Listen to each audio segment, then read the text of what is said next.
지난주에 한 5개월 만에 아내와 함께 영화 한 편을 보았습니다. 제목이 뭘까요? 어떻게 하셨어요? 서울의 봄을 봤습니다. 1979년 11.6 사태가 일어나지요. 박정희 대통령을 중앙정보부장이었던 김재규 씨가 암살하는 사건이 일어나고 나라는 비상계엄령이 선포가 되고 그 사건을 수사하기 위하여 당시의 법에 따라서 보안사령부의 사령관이었던 전두환 소장이 이제 조사를 하면서 모든 정보를 다 움켜쥐게 되니까 정보가 힘이거든요. 결국 권력욕이 생겨서 12월 12일 날 군사 쿠데타를 일으키고 강압적으로 대통령의 재가를 받아서 상관이었던 계엄 사령관을 불법적으로 하여튼 연행하고 등등의 권력을 향한 그런 일들, 일련의 과정들을 다룬 영화인데 물론 픽션 허구가 좀 있지요. 그리고 이름도 창작의 자유를 위해서 한자씩 바꾸기도 하고 그 영화를 봤습니다. 모든 국민들이 아마 이렇게 생각했을 것 같아요. 군인은 나라를 지키는 군인이 있고 나라를 지배하려는 군인이 있구나. 한자의 차이인데요. 국민들을 지키는 군인이 있고 국민들을 지배하려는 군인이 있는데 어떤 군인이 참 군인일까? 이런 영화를 통해서 이런 질문을 하고 있습니다. 여러분, 사람은 누구나 다 힘을 갖기를 원하지요. 힘 없는 사람보다는 힘 있는 사람 편에 줄을 대는 것이 사람의 본성입니다. 사람은 힘이 있어야지 삽니다. 기동할 수 있는 힘이 있어야지 예배당에 나올 수가 있지요.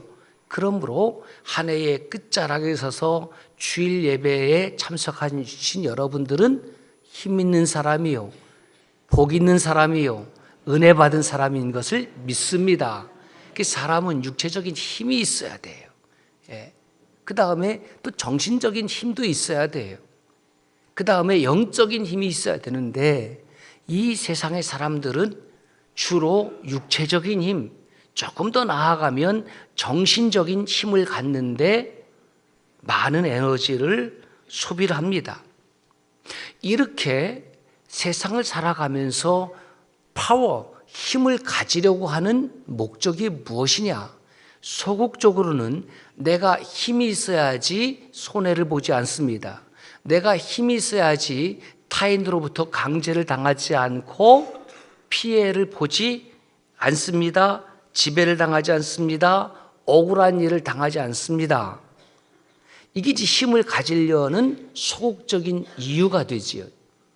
힘을 가지려는 적극적인 이유가 뭐냐? 그게 반대입니다. 내가 좀 힘이 있으면 그 힘으로 타인을 강제하기도 하고 타인을 지배하려고도 하고 이게 지배욕이거든요. 사람은 사람 밑에 사람 없고 사람 위에 사람 없고 이 말이 무색할 정도로 다른 사람 위에 올라서는 것을 좋아합니다. 이것을 권력욕이라고 그래요. 지금은 그러지 않았겠지만 중학교, 고등학교 시절 그 교복 입고 다녔으니까요. 그 시절을 회상해 보면 누가 이렇게 해요. 이렇게. 그럼 가야 돼요? 말아야 돼요? 갔죠. 이렇게 해서 가면은 꿀밤 맞는 거예요. 지금은 이렇게 하면 안 돼요. 이제는 국민적 의식이 수준이 높아져 갖고 그랬다가는 큰일 납니다. 손가락질해도 큰일 납니다. 그런데 여러분 보세요. 자, 우리 모든 성도님들이 지금 아주 진지하게 예배를 드리고 계시고 말씀을 경청하고 계시는데 갑자기 탁 했더니 다 일어나. 탁 했더니 앉아.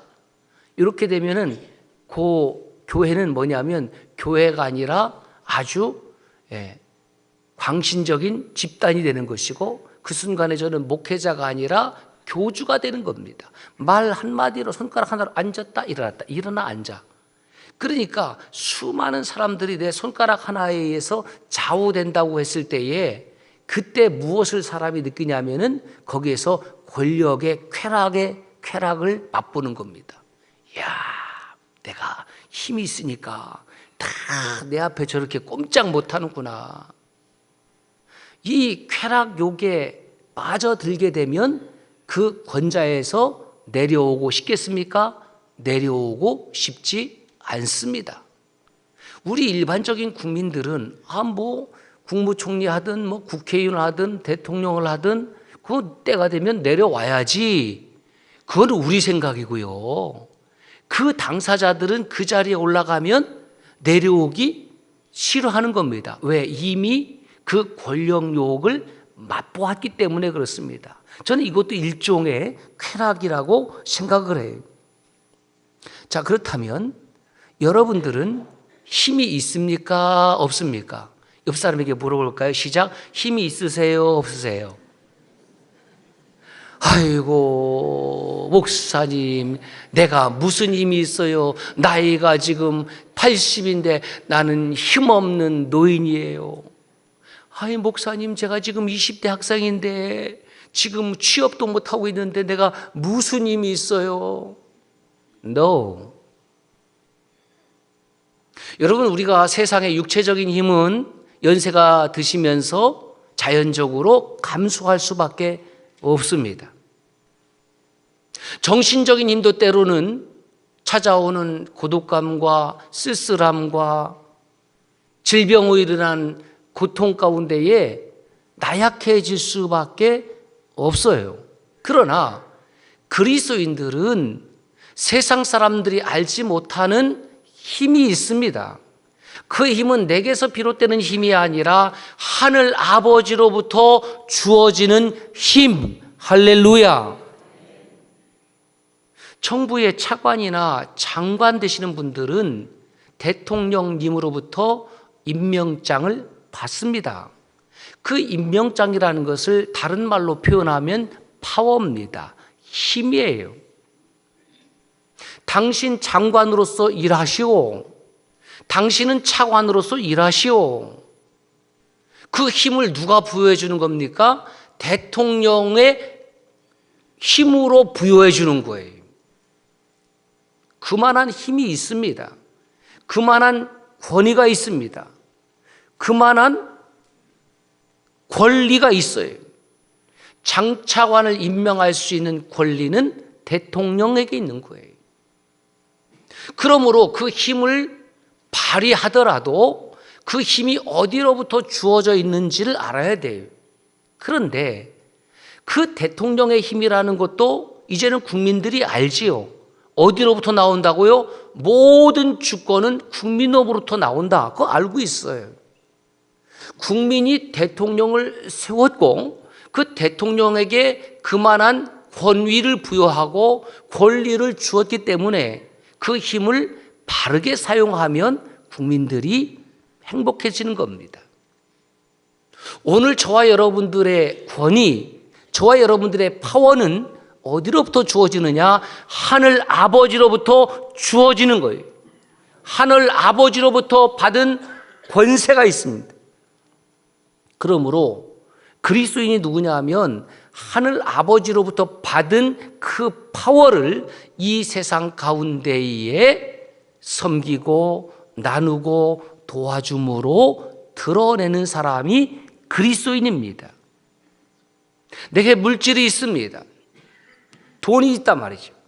그러면 앞에서 기침하니까 바로 이제 들어오네. 돈이 있습니다.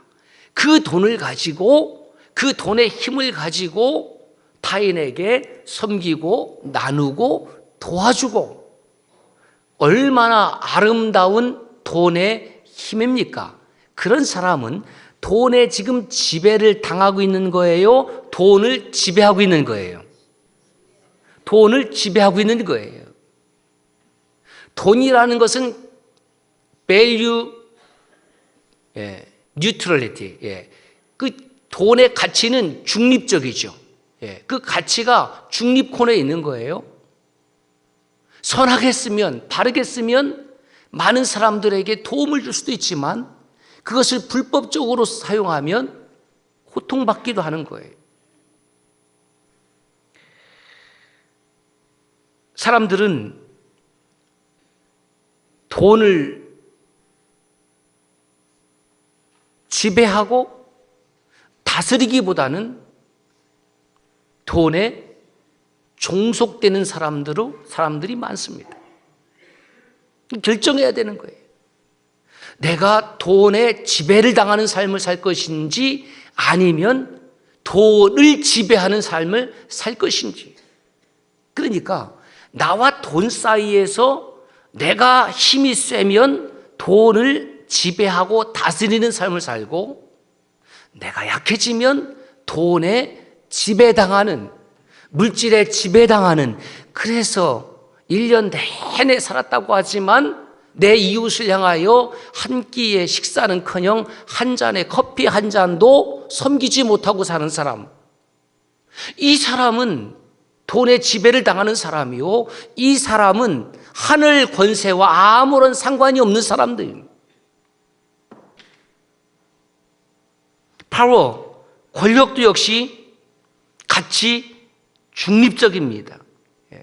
가치 중립적이라는 말은 어떤 특정한 것에 의하여 그것이 치우치거나 결정되지 않는다는 겁니다. 예를 들어서 부엌에서 쓰는 칼이 있습니다. 주부의 손에 들렸을 때는 맛있는 음식을 만들어내지만 그 동일한 칼이 강도의 손에 들리면 그것은 사람을 해치는 무서운 흉기가 될 수 있는 겁니다. 그러므로 칼은 그 자체가 선하지도 않고 악하지도 않아요. 그 칼을 누가 어떻게 쓰느냐가 그 칼의 가치를 결정짓는다라는 뜻입니다. 그러므로 파워, 힘, 권력이라는 것도 그 권력을 오용하고 남용하게 되면 국민들이 고통을 받게 되고, 그 오용하고 남용한 대가를 언젠가는 지불해야 되는 겁니다. 그런데 그 파워, 그 권력을 바르게 쓰면, 선용하게 되면 그 파워로 인하여 국민들이 행복감을 맛볼 수 있는 거죠. 그래서 우리에게 주어진 힘, 내게 주어진 힘, 내게 주어진 파워를 바르게 사용하려고 하면, 나쁘게가 아니고 악하게가 아니고 바르게 사용하려고 하면 두 가지가 전제가 되어야 돼요. 첫째가 뭐냐면 컨트롤입니다. 컨트롤, 통제력. 여러분, 자동차의 힘이 어디서 나오냐면 엔진에서 나오잖아요. 그 엔진을 뭐라고, 그 엔진의 힘을 뭐라고 표현하냐면 마력. 마력이 뭐냐면 말의 힘이에요. 최첨단의 자동차의 힘을 마력으로 표현하죠. 참 아이러니하죠. 그러니까 옛날에 뭐 지방에서부터 한양으로 가려고 하면은 마패라는 게 있잖아요. 마패. 그래서 그 역마다 그 마리가 몇 마리 새겨져 있는 것에 따라서 말을 바꿔 타고 가는 거죠. 말에 힘이 있으니까. 그것이 뭐 천리길을 그냥 한 번에 냅다 내달릴 수 없으니까 말의 힘이 떨어지는 곳에서 또 새로운 말을 바꿔 타는 거예요. 그러니까 어쨌든 자동차의 힘, 그 엔진의 힘을 마력이라고 하는데, 그 마력은 1초에 75kg을 1m 옮기는 힘, 그걸 1마력이라고 그래요. 네. 그러니까 여러분들이 타고 다니는 자동차가 예를 들어서 200마력이다. 그러면 200만 마리의 말이 200마리의 말이 지금 끌고 있는 거예요. 오늘 예배 마치고 가시면서 여러분들의 자동차가 몇 마력인지 확인해 보세요. 그러면 야, 내 차는 지금 250마력이야. 그러면 250마리의 말이 나를 지금 끌고 가는 거죠. 대단하지 않습니까? 그런데 보세요. 그 자동차의 엔진에서 나오는 힘을 무엇인가 컨트롤해야 돼요. 무엇이 컨트롤합니까? 운전대가 컨트롤해요. 그리고 엑셀레이터가 컨트롤해요. 밟기도 하고 떼기도 하고, 그 다음에 결정적으로 중요한 컨트롤이 무엇입니까? 브레이크입니다. 아무리 성능이 좋은 자동차라 할지라도 그 운전대의 방향이 도로를 벗어나면 시민들의 생명을 위협하게 되잖아요. 아무리 고가의 차라 할지라도 브레이크가 만약에 파열이 되면 엄청난 사고를 일으킬 수밖에 없습니다. 그러므로 힘이라는 것은 근본적으로 통제되어진 힘이어야지 됩니다. 힘을 갖는 것 자체가 나쁜 것이 아니에요. 권력을 갖는 것 자체가 나쁜 것이 아니고 불행한 것이 아닙니다. 잘못된 것도 아닙니다. 무엇이 불행한 것이냐? 통제되지 못한 힘을 갖는 것이 불행한 것입니다. 힘을 가지고 있되 통제되지 못하는 힘을 사용하는 사람이 불행한 사람이에요. 그 세상은 사람들이 자기 힘을 가지려고 해요. 그 통제력을 가질 생각은 하지 않습니다. 나는 스스로 통제할 수 있어. 내게 어떤 권력이 주어지더라도 나는 잘 컨트롤할 거야. 천만의 말씀. 역사가 그것을 증명해내고 있습니다. 누구도 자기의 권력을 스스로 통제하는 사람이 없어요. 그래서 그 권력의 자리에 있을 때에 받지 말아야 할 것을 받는다든가 하지 말아야 될 행동을 한다든가, 그래서 역사에 단죄를 받는 일을 우리가 누누이 경험해 오지 않았습니까? 그렇다고 하면 내 안에 주어진 그 힘이 어떠한 힘이든지 간에 그 힘은 누가 통제할 수 있느냐? 우리 그리스도인들이 이렇게 말하는 거죠. 내 안에 계신 하나님께서 그것을 통제하십니다.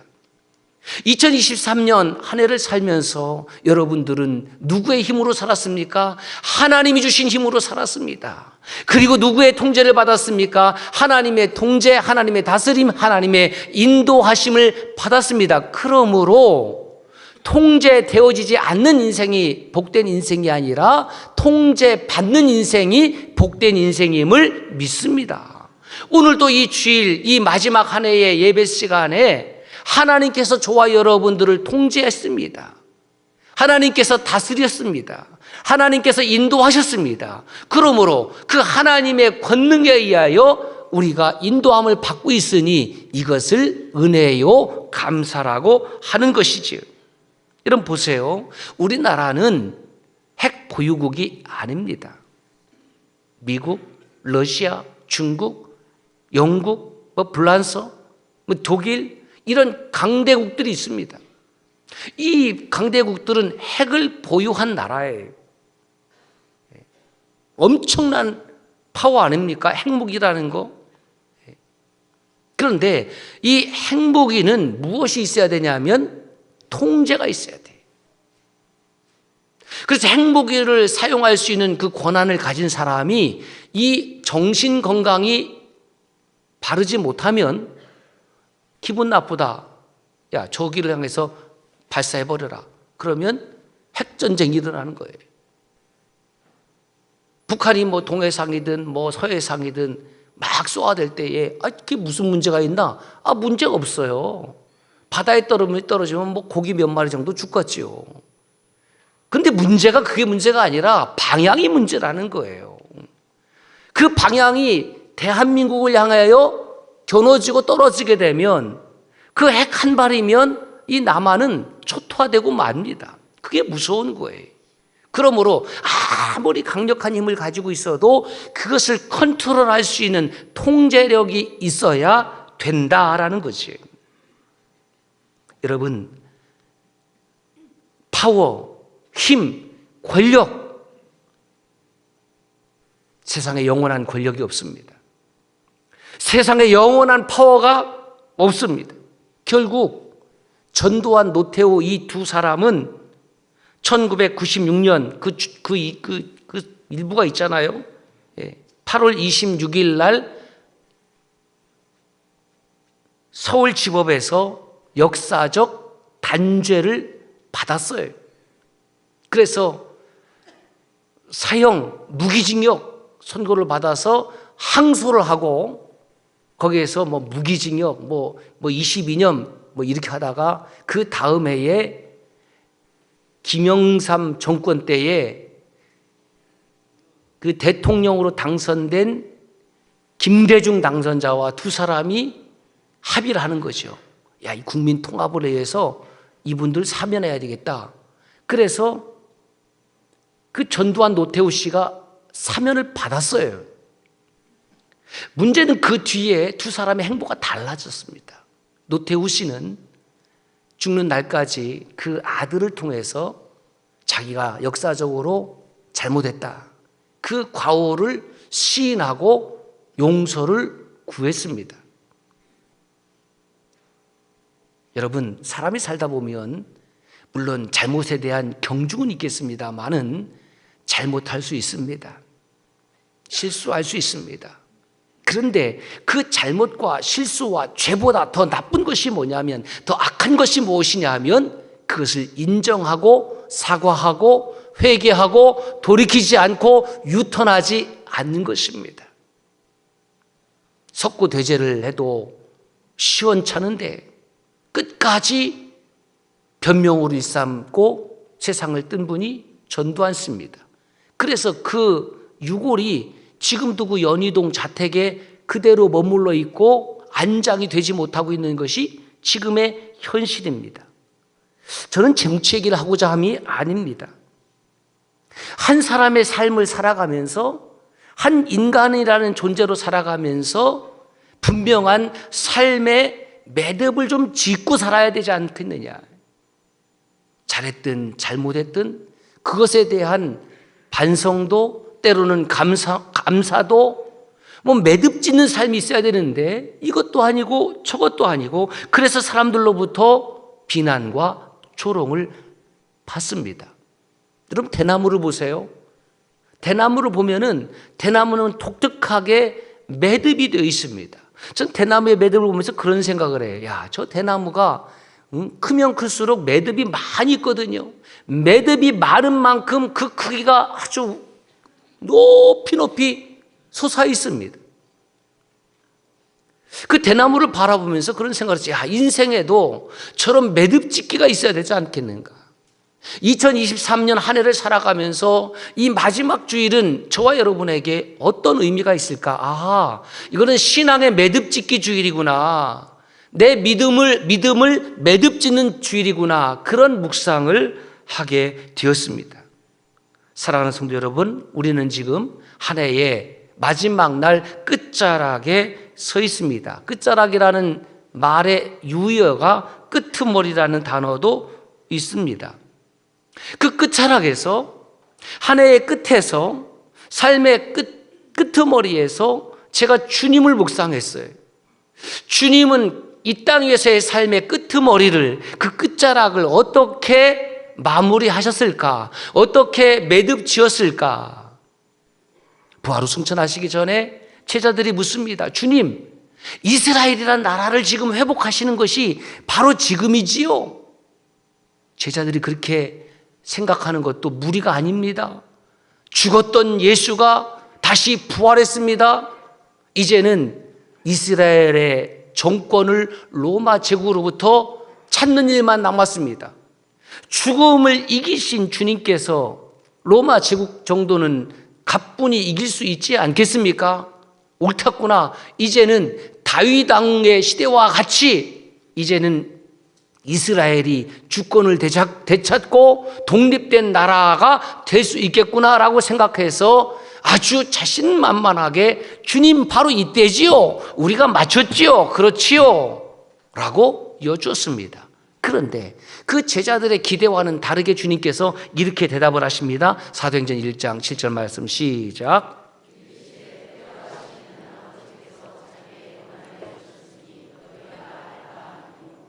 여러분, 때와 시기는 아버지께서 자기의 권한에 두었습니다.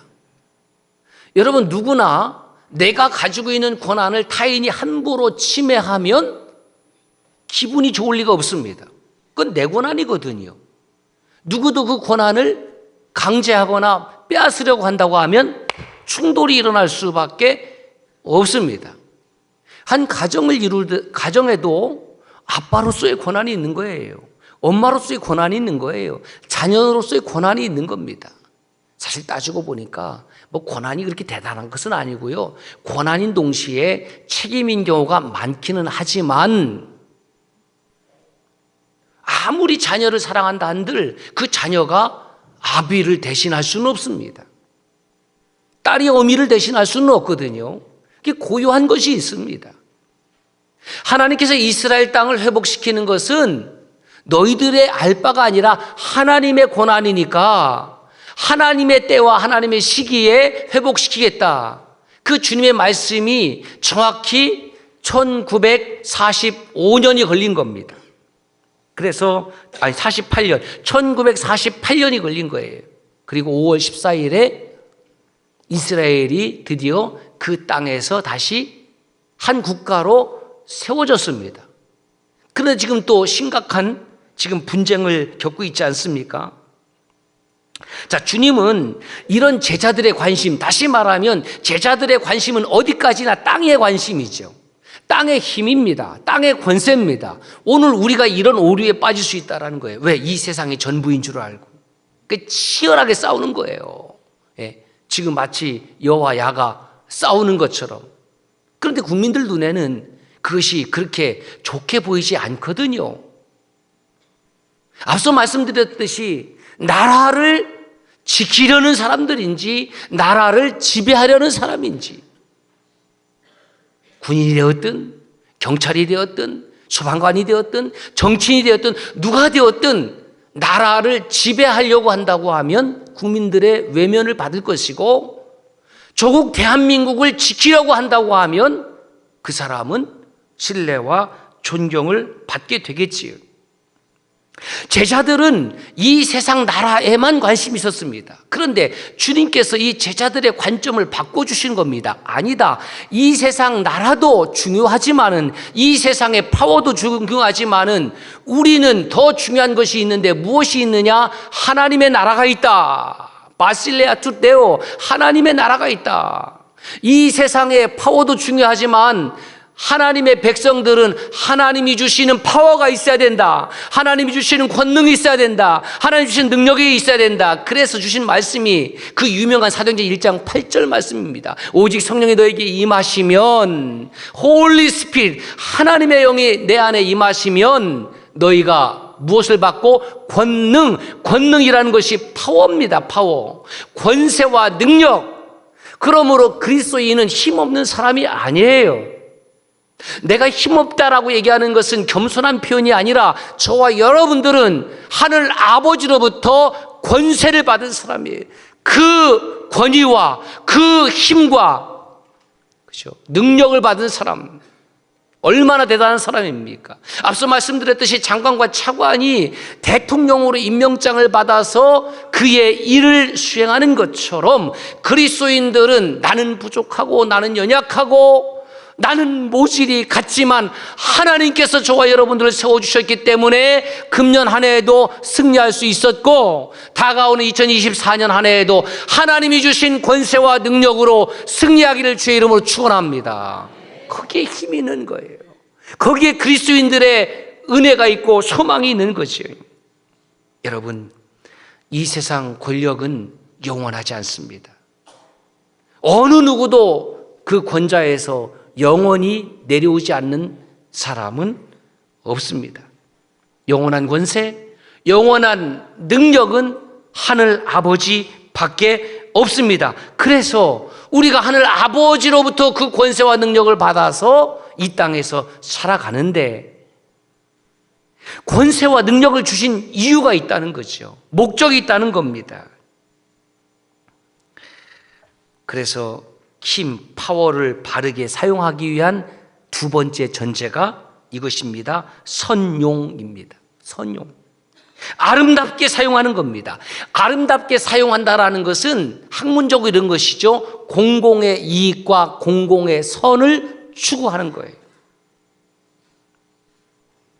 이 땅의 그리스도인들이 어떻게 살아가야 되느냐? 공공의 이익과 공공의 선을 추구해야 된다는 겁니다. 나 자신이 구원받는 것으로만 만족하지 아니하고 그것을 성경적인 표현으로 하면 세상의 소금과 빛으로, 그것이 공적 교회예요. 교회가 세상으로부터 외면받는 이유가 무엇이냐면 교회가 공공성을 잃어버린 겁니다. 공공의 선을 추구하지 않습니다. 공공의 섬김과 나눔과 도움을 드러내지 않습니다. 그러니까 세상 사람들이 우리하고 무슨 관계가 있을까? 카도시 청주서남교회가 이 지역과 무슨 상관이 있을까? 교회 외면하는 거예요. 지난 레트로 새벽송을 통해서 여러분들이 다시 새벽을 깨우고 많은 선물들을 보내왔습니다. 그래서 이틀 전에 우리 경찰서 한 곳, 지구대 3곳, 그 다음에 소방서 한 곳, 사랑의 섬나도를 했어요. 반응이 그렇답니다. 요즘 세대가 흉흉해서 이런 거 가져오는 데가 없는데 우리가 뭐 큰 거 가져간 거 아니거든요. 귤 한 쪽, 초코파이 하나, 시민의 생명과 안전을 돌보는 분들에게 시민의 한 사람으로서 작은 섬나도를 한 겁니다. 그거 나눠주면서 뭐 교회 오세요 그렇게 안 했어요. 그냥 섬기고 나누고 도와주고, 이러한 권세를 누구로부터 받았냐면 하늘 아버지로부터 받았습니다. 할렐루야. 그래 하는 거예요. 그래 하는 거예요. 하나님의 영이 내 안에 임재하시니까 부활하신 주님을 증언하고 그 다음에 삶으로 드러내는 증인의 삶을 사는 겁니다.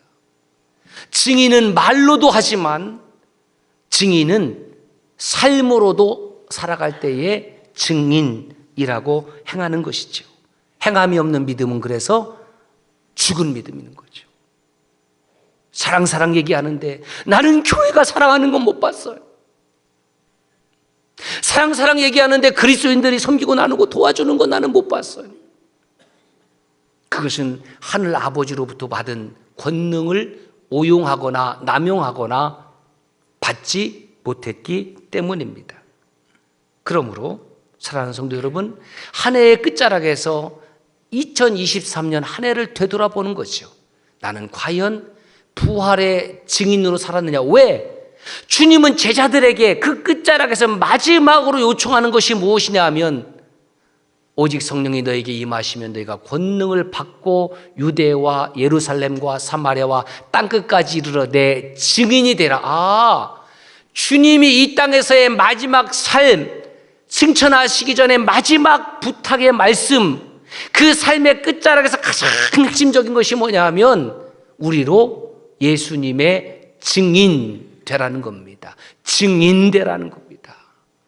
야, 장 목사야, 네가 한 해 동안에 내 증인이 되었구나. 야, 김 장로야, 박 권사야, 오 집사야, 네가 내 부활의 증인이 되었구나. 그것을 주님께서 원하시기 때문에 권능을 주시는 겁니다. 하나님의 영이 임한 사람, 성령 충만한 사람은 그래서 성령에 순종하며 그 능력으로 살아가는 것입니다. 한 해 동안 예수의 증인으로 사셨는지, 부활의 증인으로 사셨는지 한번 믿음의 매듭을 한번 엮어보시지 않겠습니까? 하나님께서 또 다른 매듭을 지을 기회를 열어주실 줄로 믿습니다. 기도하겠습니다.